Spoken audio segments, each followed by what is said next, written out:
Hello friends. మనం మహాభారతంలో వివిధ పాత్రల యొక్క పరిచయం గురించి తెలుసుకుందాం. మనకి జనమేజయ మహారాజుకి వైశంపాయన మహర్షి దేవదానవులు ఏ విధంగా వచ్చారు, వారి యొక్క అంశాలతో మనకి వివిధ రాజులు ఏ విధంగా అవతరించారు అనే విషయం గురించి తెలుసుకుందాం. జనమేజయ ఈ సృష్టికి మూలం బ్రహ్మదేవుడు. ఆయనకు 6 మానసపుత్రులు. వారు మరీచి, అంగీరసుడు, అత్రి, పులుస్తుడు, పులూహుడు, క్రతు. మరీచి కొడుకు కశ్యప ప్రజాపతి.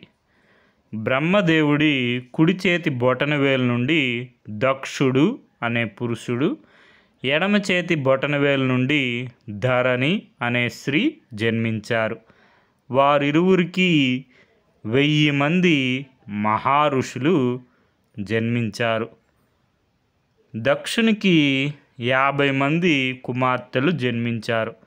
అందులో 13 మందిని కశ్యప ప్రజాపతికి ఇచ్చి వివాహం చేస్తారు.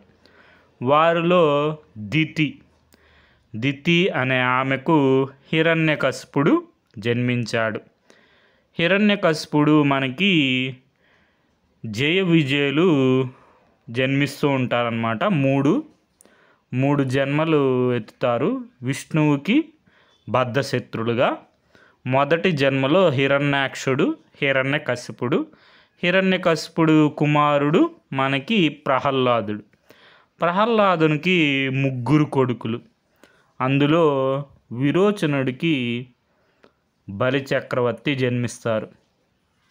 బలి కొడుకు బాణాసురుడు. ధను అనే స్త్రీకి 40 మంది దానవులు కరిగారు. అలా మనకి దానవ సంతతి పుట్టింది. కశ్యప ప్రజాపతి, దితి. తర్వాత సింహిక అనే దానవ వనితకు రాహు జన్మించాడు. వినతకు అనురుడు అంటే మనకి అరుణుడు అని కూడా అంటారు. సూర్య భగవాన్ యొక్క రథసారథి. తర్వాత మనకి గరుత్మంతులు వారు జన్మించారు. అనురుడికి సంపాతి, జటాయు పుట్టారు. సంపాతి, జటాయు మనకి రామాయణంలో ఉన్నటువంటి ప్రధానమైన పాత్రలు అన్నమాట. తర్వాత కద్రువకు శేషుడు, ఆదిశేషుడు.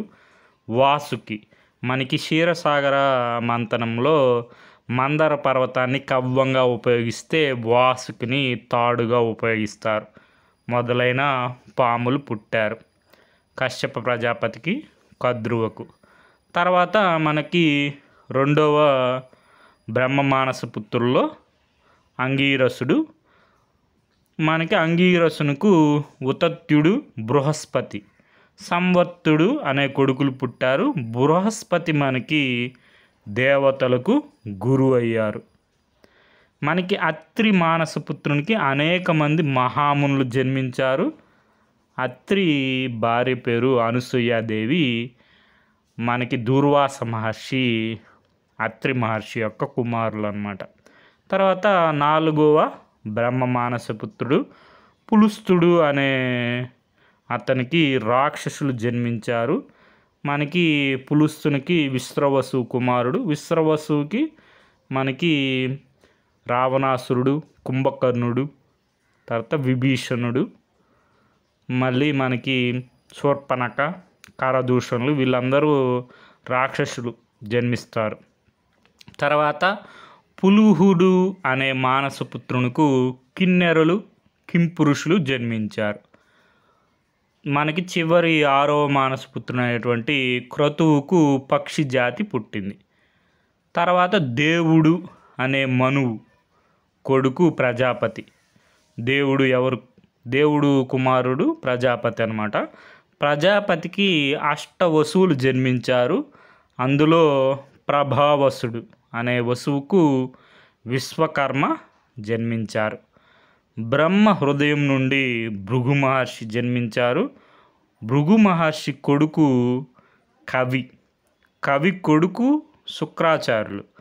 శుక్రాచార్యులు వారు మనకి రాక్షసులకి గురువు అన్నమాట. తర్వాత భృగు కుమారుడు చవన మహర్షి. చవనుడికి ఔర్యుడు, ఔర్యుడి కొడుకు జమదగ్ని, జమదగ్ని కొడుకు మన పరశురాముడు. ఇంకా ఈ భూలోకంలో పై చెప్పిన దేవదానవులు మనకి ఏ విధంగా అవతరించారనేది చూద్దాం. మనకి మహావిష్ణువు అంశతో శ్రీకృష్ణుల వారు అవతరిస్తారు. తర్వాత ఆదిశేషుడు అంశతో బలరాముడు, లక్ష్మీదేవి అంశతో రుక్మిణి, అప్సరసల అంశలతో 16,000 మంది గోపికలు జన్మిస్తారు. వీళ్ళందరూ శ్రీకృష్ణు యొక్క భార్యలు అన్నమాట. 16,008 మంది భార్యలు. తర్వాత ప్రభాసుడు అనే వసువు మనకి భీష్మాచార్యులు వారిగా జన్మిస్తారు. తర్వాత బృహస్పతి అంశతో ద్రోణాచార్యులు వారు, కామము క్రోధము కలిపి అశ్వత్థామగా ద్రోణాచార్యులు వారికి పుడతారు. తర్వాత మరుత్తుల అంశాలతో విరాటుడు. విరాటుడు ఎవరు? మత్స్య దేశానికి రాజు. మనకి పాండవుల అజ్ఞాతవాసంలో ఉన్నప్పుడు విరాటుడు యొక్క కొలువులో ఉంటారు. విరాట నగరం మత్స్య దేశం. తర్వాత సాత్యకి. సాత్యకి మనకి శ్రీకృష్ణుల వారికి చాలా ఆప్తులు అన్నమాట. తర్వాత ద్రుపదుడు పాంచాల దేశానికి రాజు. ద్రౌపది దుష్టదుమ్నుడి యొక్క తండ్రి గారు. తర్వాత సిద్ధి బుద్ధి అంశాలతో కుంతి మాద్రి పుట్టారు. కుంతి మాద్రి ఎవరు? పాండురాజు యొక్క భార్యలు. కుంతీదేవికి పంచపాండవులు 3 జన్మిస్తారు, మాద్రికి 2. మనకి యమధర్మరాజు అంశతో ధర్మరాజు, వాయుదేవుని అంశతో భీముడు, ఇంద్రుని అంశతో అర్జునుడు. తర్వాత అశ్విని దేవతలు అంశతో మనకి నకుల సహదేవులు జన్మిస్తారు. తర్వాత యమధర్మరాజే అంశ కాదు, యమధర్మరాజు అంశ అయితే ధర్మరాజు. యమధర్మరాజే మాండవ మహాముని శాపం కారణంగా విదురదేవునిగా జన్మిస్తారన్నమాట. తర్వాత ఏకాదశ రుద్రుల అంశాలతో కృపాచార్యులు వారు జన్మిస్తారు. కృపాచార్యుల యొక్క సోదరి కృపి, ఆమె ద్రోణాచార్యుల వారి యొక్క భార్య. కృపాచార్యులు మనకి ద్రోణాచార్యుల యొక్క బామ్మర్ది. తర్వాత సూర్యుని అంశతో మనకి కర్ణుడు జన్మిస్తాడు సహజ కవచ కుండలాలతో. తర్వాత హంసుడు అనే గాంధర్వుడు ధృతరాష్ట్రుడిగా జన్మిస్తాడు. మతి అనే దేవత గాంధారిగా పుట్టింది. మనకి ధృతరాష్ట్రుడు గాంధారికి 100 మంది కౌరవులు, ఒక చెల్లెలు దుస్సల. తర్వాత కలి అంశతో దుర్యోధనుడు పుట్టాడు. హిరణ్యకశిపుడు శిశుపాలుడిగా పుట్టాడు. మనం చెప్పుకున్నాం కదా 3 జన్మలని. ఫస్ట్ జన్మ వచ్చి హిరణ్యాక్షుడు హిరణ్యకశిపుడు, రెండో జన్మ వచ్చి రావణాసురుడు కుంభకర్ణుడు, మూడో జన్మ ఇప్పుడు శిశుపాలుడు దంతవక్రుడుగా జన్మిస్తారు. తర్వాత సంహాదుడు మనకి శల్యుడుగా పుడతారు. శల్యుడు ఎవరు? మాద్రి యొక్క సోదరుడు. తర్వాత విప్రచిత్తి అనే దానవుడు జరాసంధుడుగా పుట్టారు. అశ్వపతి కృతవర్మగా పుడతారు. కాలనేమి కంసుడుగా జన్మించారు, శ్రీకృష్ణుల వారి మామగారు. తర్వాత గుహ్యకుడు శిఖండిగా పుట్టారు. తర్వాత మరుద్ఘానాంశతో పాండురాజు పుట్టారు. ఇప్పుడు మనకి పాండురాజుకి యముడి అంశతో ధర్మరాజు, వాయుదేవుడి అంశతో భీముడు, ఇంద్రుడి అంశతో అర్జునుడు, అశ్వినుల అంశతో నకుల సహదేవులు పుట్టారు. మనకి శ్రీ అంశతో ద్రౌపది జన్మించింది. మార్కండేయ పురాణం ప్రకారం మనకి సచీదేవి మనకి ద్రౌపదిగా జన్మిస్తుంది. అగ్ని అంశతో దుష్టదుమ్నుడు జన్మించాడు. మనకి ఇంకా భారత చక్రవర్తులు చరిత్ర సవిస్తారంగా చెప్తాను వినండి అని జనమేజయుడికి వైశంపాయనుడు చెప్తున్నాడు. దక్షుడి కుమార్తె అదితి. దక్షుడి కుమార్తె ఎవరు? అదితి భర్త ఎవరు? మనకి కశ్యప ప్రజాపతి.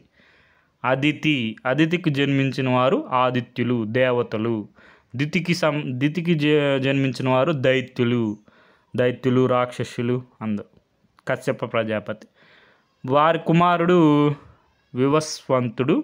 వివస్వంతుడి కుమారుడు వైవస్వత మనువు. మనం ఇప్పుడున్న ప్రస్తుత మన్వంతరం వైవస్వత మన్వంతరం. వైవస్వత మనువుకి ఈ మానవ లోకంలో 4 వర్ణాలు బ్రాహ్మణ, క్షత్రియ, వైశ్య, శూద్రులు జన్మించారు. మనకి చంద్రుడి కొడుకు చూసాం కదా మనం, బుధుడు. చంద్రుడికి తార ఎవరు? బృహస్పతి భార్య తార. బుధుడు జన్మిస్తాడు. బుధుడి కుమారుడు పురూరుడు మన చక్రవర్తి. ఆ పురూరుడు మనకి ఆ ధనాసాపరుడు బ్రాహ్మణ ధనాన్ని అపహరించాడని చెప్పి ఇది బ్రహ్మదేవునికి తెలిసింది. ఆ విషయం ఏమిటో తెలుసుకొని రమ్మని సనత్ కుమారులు మొదలైన మహామునులు పురూరు వద్దకు పంపించాడు బ్రహ్మ. పురూరుడు వారిని గౌరవించకపోగా పరిహసించాడు. దానికి ఆ మహామునులు కోపించి అతన్ని వెర్రివాడు కమ్మని శపించారు. పురువుని భార్య ఊర్వశి వదిలిపెట్టి వెళ్ళిపోతుంది. మన పురూరుడు వెర్రివాడు అయిపోతాడు అనమాట. వారికి 6 కొడుకులు. అందులో ఆయుషుడు అనే పుత్రునికి 5 కుమారులు జన్మించారు. వారిలో నహుషుడు చక్రవర్తి అయ్యాడు. నహుషుని భార్య పేరు ప్రియంవద. నహుషుని కొడుకు పేరే మనకి యయాతి మనకి శుక్రాచార్యుల యొక్క కుమార్తె దేవయాని. తర్వాత మనకి వృషపరుడు అనే రాక్షసరాజు యొక్క పుత్రిక శర్మిష్ట. మనకి దేవయాని వల్ల 2 కుమారులు, శర్మిష్ట వల్ల 3 కుమారులు జన్మిస్తారు. అందులో పురుడు ఒకరన్నమాట. శుక్రాచార్యుల శాపం వలన యయాతికి ముసలితనం వస్తుంది. యయాతి కొడుకులను పిలిచి, కుమారులారా, మీలో ఒక్కరు నా ముసలితనాన్ని తీసుకొని మీ యవ్వనాన్ని నాకు ఇస్తారా అని అడిగాడు. పురుడు అనే కుమారుడు తన యవ్వనాన్ని తండ్రి యయాతికి ఇచ్చి అతని ముసలితనాన్ని గ్రహించాడు. ఇది మనకి మహాభారతం ఉన్నటువంటి ప్రధానమైన పాత్రలు. మనకి మహాభారతం మొదటి పర్వమైనటువంటి ఆది పర్వంలో తృతీయాశ్వాసంలో ఈ వివరాలన్నీ ఉంటాయి. ఈ వివరాలన్నీ మనకి ఉగ్రశ్రవసుడు ఉన్నారు కదా, రోమహర్షుని యొక్క కుమారుడు, శౌనకాది మహామునులకి నైమిషారణ్యంలో చెప్తూ ఉన్నారన్నమాట. మనకి తెలుగు అనుసరణ కవిత్రయం పాదరేణు మొదలి వెంకట సుబ్రహ్మణ్యం గారు. మనం ఇప్పుడు కొన్ని ప్రశ్నలు చూద్దాం. మహాభారతంలో మొదటి పర్వం ఏది? మనకి ఆది పర్వం. ఆది అంటే మొదలు, కాబట్టి ఆది పర్వం మొదటి పర్వం. తర్వాత పాండవులు అజ్ఞాతవాస కాలాన్ని గడిపిన నగరం పేరేంటి? విరాటుని కొలువులో ఉంటారు. ఆ నగరం పేరు విరాట నగరం, మత్స్య దేశం. తర్వాత మహాభారతంలో గాంగేయుడు అని ఎవరిని పిలుస్తారంటే మనకి ప్రభాసుడు మనం చెప్పుకున్నాం కదా, అష్టవసుల్లో ఒకరు గంగాదేవికి జన్మిస్తారనమాట, శాంతన మహారాజుకి. ఆయనే భీష్మాచార్యుడు. భీష్మాచార్యుల వారిని గాంగేయుడు అని కూడా పిలుస్తారు. తర్వాత లక్షాగృహం నుండి లక్క ఇల్లు ఉంది కదా, అక్కడి నుంచి తప్పించుకొని పాండవులు ఏ ప్రాంతంలో ఆశ్రయం పొందారంటే ఏకచక్రాపురంలో ఆశ్రయం పొందుతారు, మనం చూసాం కదా. తర్వాత సచీదేవి ఎవరి భార్య అంటే ఇంద్రుడి భార్య. తర్వాత ద్రోణుని బామ్మర్ది ఎవరు? కృపాచార్యులు వారు. కృపాచార్యులు యొక్క సోదరి కృపిని ద్రోణాచార్యులు వారు వివాహం చేసుకుంటారు. ద్రోణాచార్యులు కృపికి జన్మించిన అతనే మన అశ్వత్థామ. తర్వాత నర మరియు నారాయణ, కురు మరియు యదువంశాల్లో ఏ రూపంలో జన్మించారంటే నర వచ్చి మనకి అర్జునుడు, నారాయణుడు వచ్చి శ్రీకృష్ణుల వారు.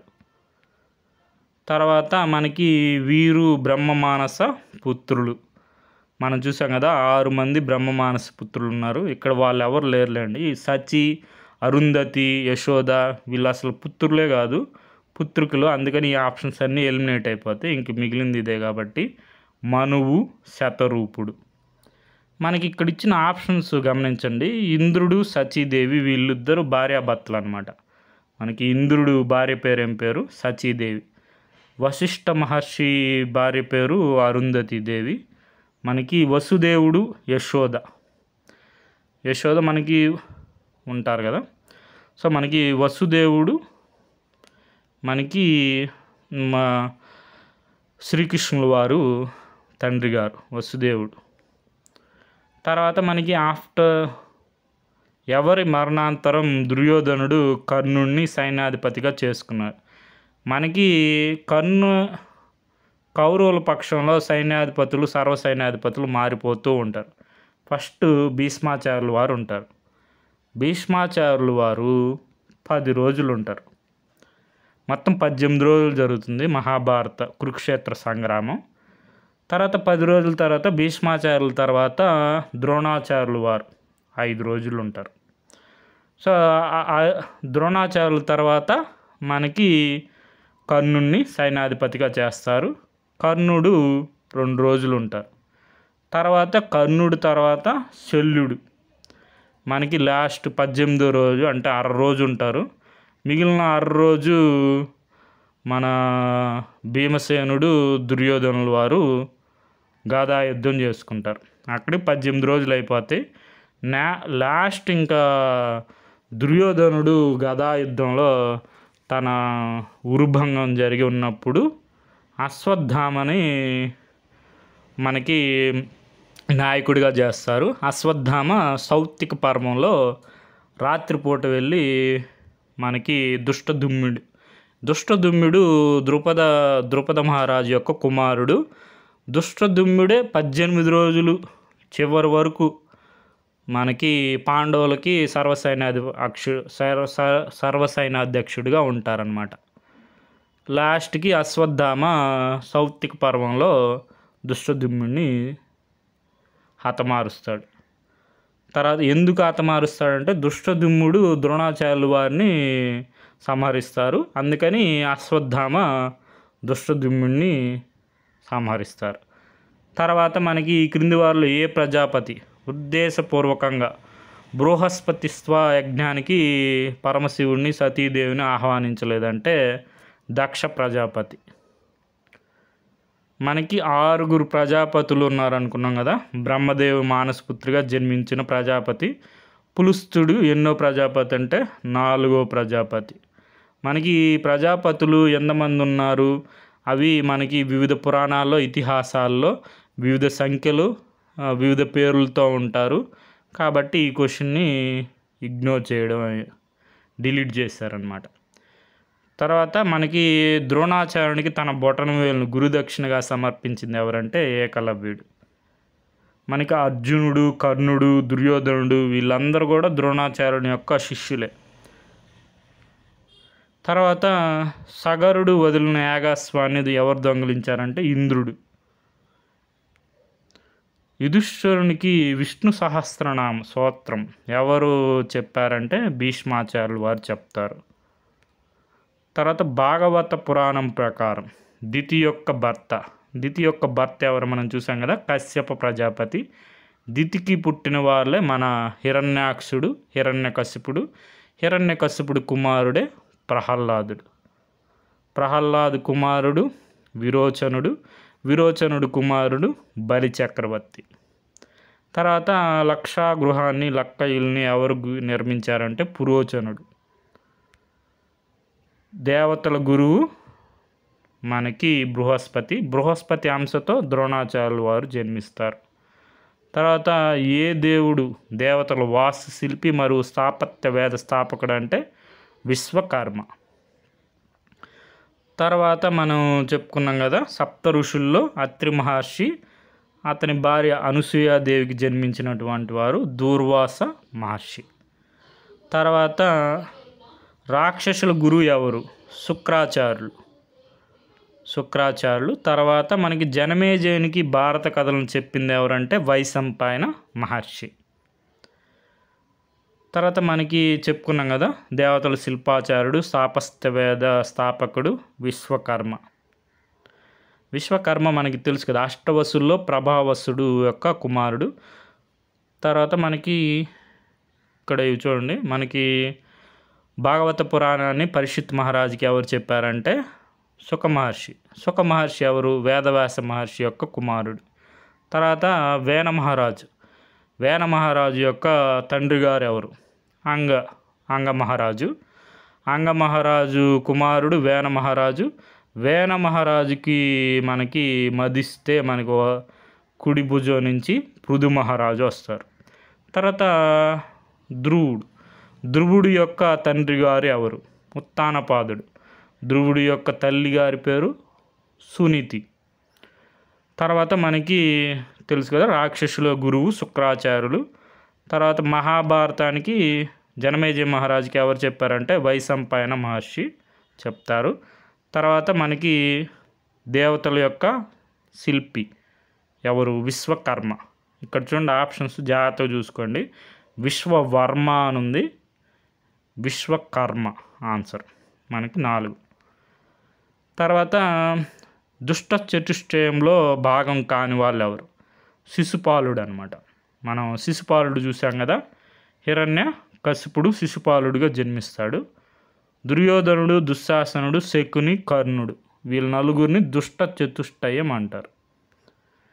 తర్వాత మనకి కర్ణుడు, సూర్యుని అంశతో కర్ణుడు సహజ కవచకుండలాలతో జన్మిస్తాడు.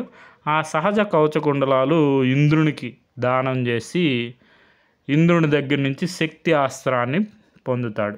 ఆ శక్తి అస్త్రాన్ని అర్జును మీద ప్రయోగించడానికి ఉంచుకొని ఉంటాడు, కానీ ఘటోత్కచుడి మీద ప్రయోగించాల్సి వస్తుంది.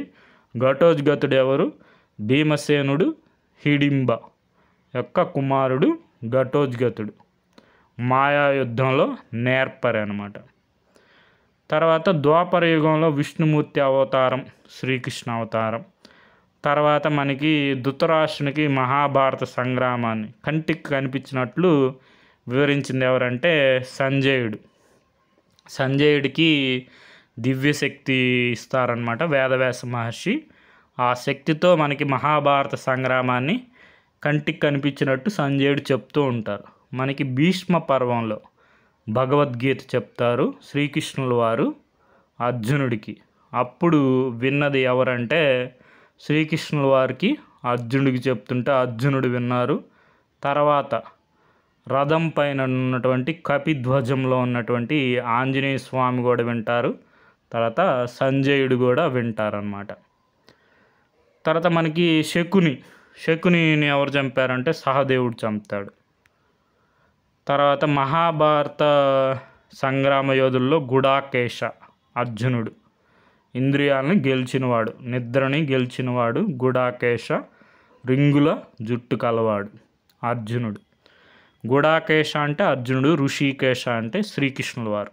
ఋషికేశ అంటే మాస్టర్ ఆఫ్ సెన్సెస్, ఇంద్రియాలకి మాస్టర్ శ్రీకృష్ణుల వారు.